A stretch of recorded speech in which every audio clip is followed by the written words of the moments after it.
Assalamualaikum warahmatullahi wabarakatuh. Assalamualaikum. Kita agak pelan sebentar ya. Adakah amalan untuk melembutkan hati suami, Ustaz?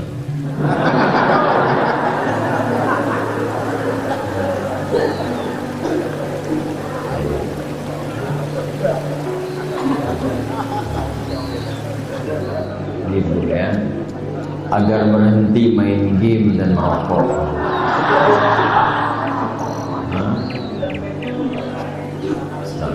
Mohon nasihatnya. Baik, saya anggap ini pertanyaan umum untuk semua suami ya. Yang pertama, menjadi suami dan menjadi istri itu amanah dari Allah yang pasti akan dipertanggungjawabkan, pasti dihisab, pasti dihisab. Ya, menjadi single saja, single katanya lebih halus dibanding jomblo. Menjadi single saja dihisab, apalagi berkeluarga suami dan istri.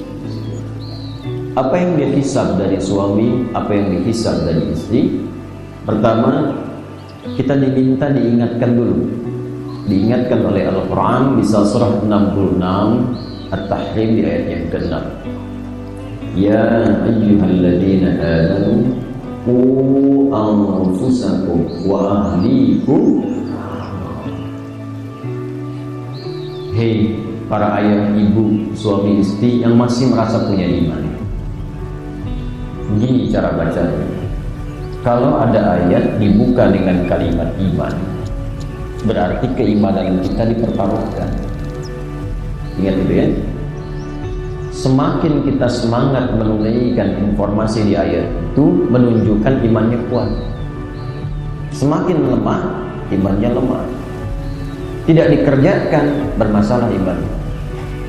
Contoh, sholat itu dibuka dengan kata iman. Alladzina yu'minuna bil ghaibi wa yuqimunas shalah. Bahkan sholat disebut iman. Al-Baqarah 143. Wa ma kana Allahu liyudhi'a imanakum. Allah tidak akan menyia-nyiakan iman yang membimbing engkau sholat. Artinya apa? Semakin semangat sholat menunjukkan imannya kuat. Bukan hanya fardu, sunnah dia kejar. Rawatib, mutlak, sampai ke malam tahajud, itu menunjukkan imannya tinggi.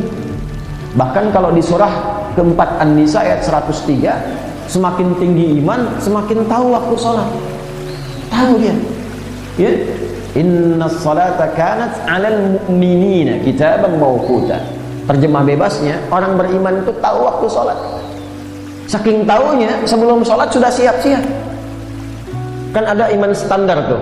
Iman standar tuh yang Al-Anfal ayat kedua. Innamal mu'minuna alladzina idza dzukirallahu wajilat qulubuhum. Orang yang beriman, imannya standar itu, standar. Kalau disebutkan nama Allah, ingat Allah. Hati bergetar, ingat Allah.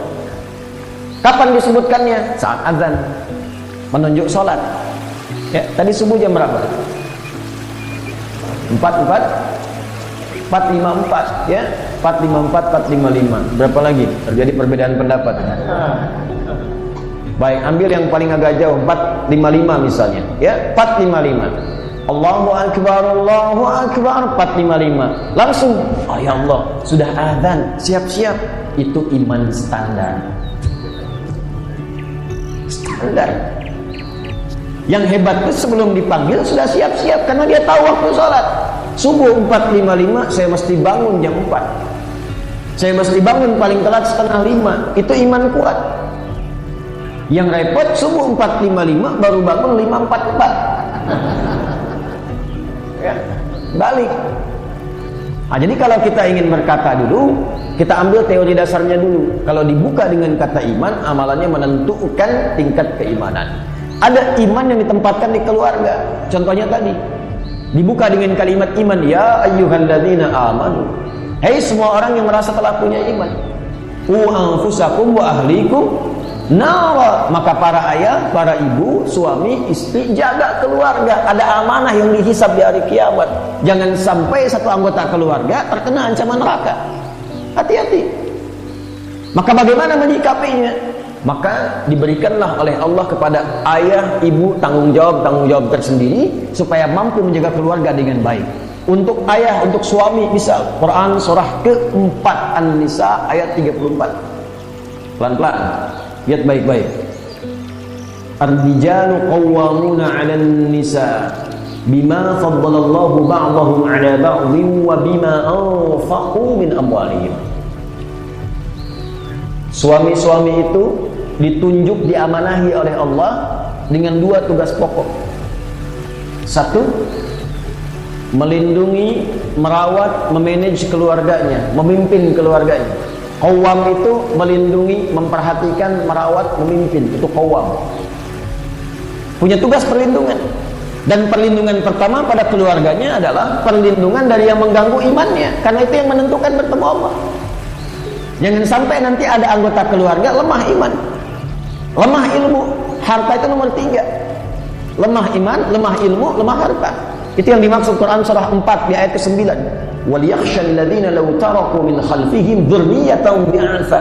Para ayah itu mesti takut, ibu mesti khawatir kalau meninggalkan anak-anak lemah. Lemah apanya? Iman. Tahu dari mana itu? Lanjutkan ayatnya. فَلْيَتَّقُوا, bertakwalah kepada Allah. Lemah takwanya. Bertakwa kepada Allah, takut karena akan dihisab. Ya. Hati-hati, Anda cari uang banyak, kumpulkan, begitu anak disekolahkan di tempat yang tidak mengenal Allah, di tempat yang nggak pernah ngajarin sholat, nggak pernah baca Quran, cita-cita masuk surga, Firdaus lagi. Gimana? Ya, siapkan, optimalkan. Karena itu Allah memberi pesan, lindungi keluarga, lindungi anak-anak. Yang pertama apa? Lindungi dari ancaman neraka saat pulang. Kalau di dunia, nih maaf ya, Anda di rumah tiba-tiba, na'udzubillah ya, ini contoh saja, tiba-tiba ada kebakaran misalnya, anak tertidur. Baik, apa yang Bapak lakukan? Dibangunkannya susah. Nak bangun, kebakaran. Iya. Kira-kira apa yang dilakukan?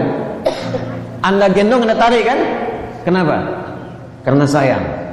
Neraka itu lebih panas, Pak. Sekali bakar masuk, 1 detiknya sama dengan 48 hari. Panasnya membakar sampai ke kulit, sampai ke tubuh, hancur semua. Quran surah 4 ayat 56. Itu neraka yang paling rendah. Neraka paling rendah dari 7 tingkatan. Innal ladzina kafaru bi ayatina sawfa nuslihim nara kullama wadijat juluduhum baddalnahum juludan ghairaha liyadhuqul adzab. Hati-hati orang yang terus membantah, ingkar dengan kami tarik ubun-ubunnya. Malaikat diperintahkan tarik ubun-ubunnya, celupkan. Tahu teh celup? Tahu ya? Celup, angkat, celup, angkat. Nanti begitu tuh, ada malaikat kerjaannya cuma celup, angkat, celup, angkat. Begitu dicelupkan, hancur sampai ke kulit. Kenapa kulit disebutkan lebih awal? Karena kulit indera perasa yang paling peka. Dicambuk sekali, sakit. 2 kali, sakit. 3 kali, sakit. Di tempat yang sama 10 kali, baal. Tidak terasa. Tapi Allah hancurkan kulitnya, lalu diangkat lagi, sembuh lagi, hancurkan lagi. Demikian 1 detiknya sama dengan 48 hari. Karena 1 harinya 1000 tahun. Lebih panas, Pak. Jaga. Bagaimana cara menjaganya? 1, Quran surah ke-2 Al-Baqarah ayat 168. Tafsirnya, ya ayyuhan nasu kulu mimma fil ardi halalan thayyiban. Jangan bawa yang haram ke rumah dan cari yang baik-baik. Bekerja dengan halal, bekerja dengan baik. Jangan sia-siakan waktu, hasilnya bawa ke rumah. Halal, baik. Ada yang halal tapi belum tentu baik. Ini sudah nggak halal, nggak baik. Ini yang repot. Maka nanti dampaknya bukan hanya ke bapak saja, dampaknya ke anak. Ya. Contoh, rokok walaupun ikhtilaf, ada ikhtilaf. Ikhtilafnya sebetulnya ringan. Kalau saya cenderung untuk memilih, untuk saya pribadi ya, saya memilih hukum yang haram. Bagi saya pribadi, karena saya tidak menemukan dalil-dalil yang menguatkan untuk mendukung kehalalannya. Ya, sederhana saja, mafsadatnya lebih banyak dibandingkan maslahatnya. Ya, daruratnya lebih tinggi dibandingkan dengan manfaatnya. Daruratnya lebih tinggi. Mungkin bagi sementara ada kalangan maslahat, manfaat, tapi mafsadatnya lebih tinggi. Paling gampangnya gini, kalau Anda merasa misalnya ada manfaat, coba Anda melihat anak Anda merokok usia 5 tahun, dicegah atau tidak? Kenapa? Kenapa? Hah? Nggak bermanfaat ya? Baik, makanya di tempat-tempat rokok, bahkan di tempat rokoknya itu sendiri dituliskan, ya, merokok dapat membunuhmu. Kan? Baik, ini jadi bagi saya itu membahayakan, bagi saya. Kalau mungkin beberapa punya dalil atau pendapat yang lain kita hormati. Baik ya, tapi yang pasti lebih banyak mafsadatnya dibandingkan dengan manfaatnya. Maka yang seperti itu sebaiknya dihindari. Ya, kalau Anda bisa berlatih menyimpan uangnya lebih bagus, berapa sehari untuk merokok? Berapa keluarnya? Lalu lihat anak Anda, lihat istri Anda, apakah mencukupi kebutuhan rumah tangga? Apakah anak itu dapat kemudian kebaikan-kebaikan dari situ? Kalau Anda bisa kumpulkan sehari habis 50.000, sebulan 1.500.000. 1.500.000 itu kalau Anda sekolahkan anak Anda di tempat hafalan Quran, 2 bulan, 3 bulan, 6 bulan hafal Quran. Anda pilih mana? 6 bulan hafal Quran dengan Anda meninggalkan rokok, atau Anda merokok, anak Anda tetap jauh dari Quran? Coba dipikir dulu sampai situ. Main game, ini yang repot. Candu ini lebih bahaya daripada rokok, lebih bahaya. Karena sekarang game itu sedang diolah sedemikian rupa menjadi bagian dari judi. Ya, saya sampai mengajar naik ke kaki bukit di gunung. Mereka bekerja dari pagi sampai sore, per hari dapat 50.000. Ba'da maghribnya pasang slot main game. Inna lillahi wa inna ilaihi. Dan itu candu, hati-hati. Game-game online itu banyak yang judi, itu candu. Dan jelas dilarang. Ya, jelas dilarang, haram hukumnya. Ya. Bahkan kalaupun tidak ada judinya di dalamnya, tapi menjadikan diri kita pribadi, mohon maaf, lalai dengan kebaikan, lalai dengan perhatian, hukumnya bisa haram. Menunda waktu sholat, ya, lupa dengan kondisi keluarga, bisa haram hukumnya. Karena itu, hal yang pertama dihadirkan pada diri kita, pertama maaf, ketika Anda menjadi bagian dari anggota keluarga, yakinlah bahwa itu akan dihisab. Nanti akan ditanya, apa peranmu ketika anakmu tidak mengaji? Apa peranmu ketika anakmu tidak sholat? Jelas ya? Saya mohon maaf kalau kalimatnya terasa lebih tegas, lebih kuat. Karena biasanya kalau saya tegas itu sesuatunya sangat penting, sehingga tidak memberi celah bagi kita untuk banyak lalai dan terlalu santai dalam menyikapi itu semua. Karena tantangan hari ini besar Pak Bu. Ya, kata Nabi akan tiba satu masa. Mohon maaf ya, ini bahasa tafsirnya yang paling gampangnya, tantangannya tidak mudah. Ya, la taqumus sa'atu, akan dekat-dekat ke waktu kiamat, maksudnya kiamat-kiamat tanda-tanda yang ujungnya nanti kubra. Di antaranya apa? Taqarrubuz zaman, waktu semakin cepat. Taqtaribul aswaq, pasar mudah diakses. Dulu ibu berangkat pakai ojek ya, pakai angkot datang ke pasar belanja. Sekarang tinggal akses handphone, klik datang. Tapi di masa itu cirinya kata Nabi yang tasyirul fitan, fitnah menyebar banyak. Yang baik jadi buruk, buruk jadi baik. Ya, kesalahan-kesalahan dianggap benar, maksiat terjadi di mana-mana, yantasyirul kadzib, menyebar banyak dusta, bentuknya beraneka ragam, dan di situ banyak ujian-ujian. Teknologinya semakin berkembang, fitnahnya semakin banyak. Ya, sekarang ceramah saja bisa diedit, ya, sesuai dengan keinginan orang-orang yang bikin. Kadang-kadang demikian. Makanya hati-hati. Ya, nah, dan di kondisi itulah tantangan lebih besar. Kata para ulama, minimal jaga diri dari maksiat.